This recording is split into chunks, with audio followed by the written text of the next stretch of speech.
So, in terms of building a 21st century labor movement, not all unions are created equal and not all strikes are equal. We have a very significant difference between LA and West Virginia. I'm from West Virginia. I work here in Ohio. I'm a union staffer. I was stationed there during the strike. And obviously the strike was driven by the membership.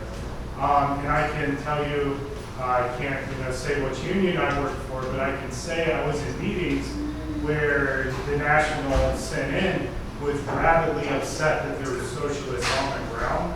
So can you kind of discuss like what that movement looks from below when the workers take the reins and push a reactionary union forward, and your experience in West Virginia, what that looks like, taking conservative, pro-capitalist union leadership and pushing them to actually demand for working people? Yeah, I mean, I think, counterintuitively, one of the things that the socialists had to make a strong case for, amongst a lot of people, was to be pro-union, right? Because in part, and I'm sure a lot of you have experienced this if you've been in a union, part of the problem is that, when the unions aren't fighting back, it's very easy to criticize. People are just like, the union's not doing this, the union's not doing that, which is true. It was definitely the case. The union was doing very little.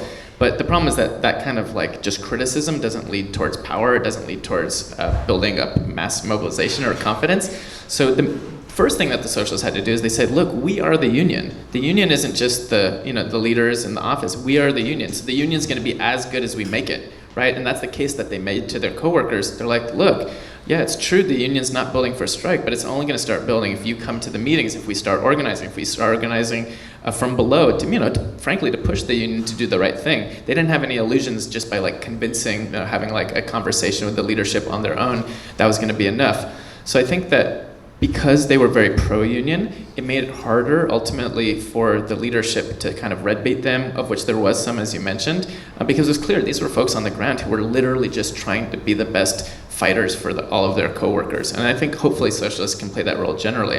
And it's just worth saying though, the contexts are different. So in LA or Chicago, socialists won the leadership of their union and were able to transform it together with other progressive unionists so that, rather than having to push the union forward, the union was actually using all of its resources to empower the rank and file. So I think ultimately that's the goal, and it's what we'd like to see more generalized.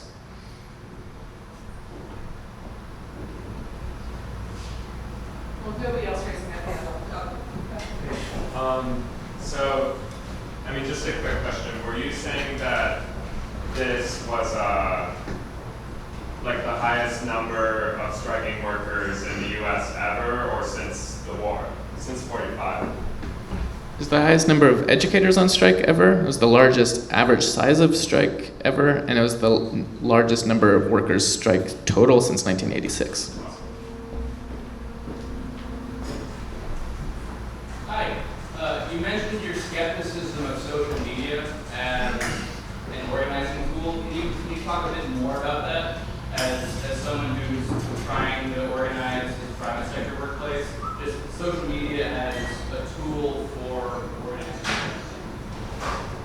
Sure, yeah. I'm less skeptical than I used to be. I think part of it is that to do serious organizing, a lot of that has to be one-on-one with folks. It means systematically trying to get away from what we do as a left a lot of time, which is just have self-selecting mobilizations. So we put out calls, and then people who happen to hear it will come to our mobilization. Really, so much of our success is convincing people who don't already agree with us, right, to get involved. And that's really the task for us as a whole. Social media doesn't necessarily lend itself to that very easily because it tends to sort of spread by people who already agree, right? So it's good at that, getting the word out, but it's not necessarily good at convincing the unconvinced. So part of what I saw happen was that the social media was able to play a very good role in mobilizing folks and kind of getting the ball rolling. And that created some of the space for the more deep organizing to happen. So they were able to get everyone to on a Friday, not just wear red at their school, but they were able to post that on social media so everybody across the state could see that. And that in turn allowed organizers on the ground to be able to go to their coworkers and be like, look, we had all of these schools go out, let's talk about why you should participate. So I do think you need both, but it's not sufficient on its own.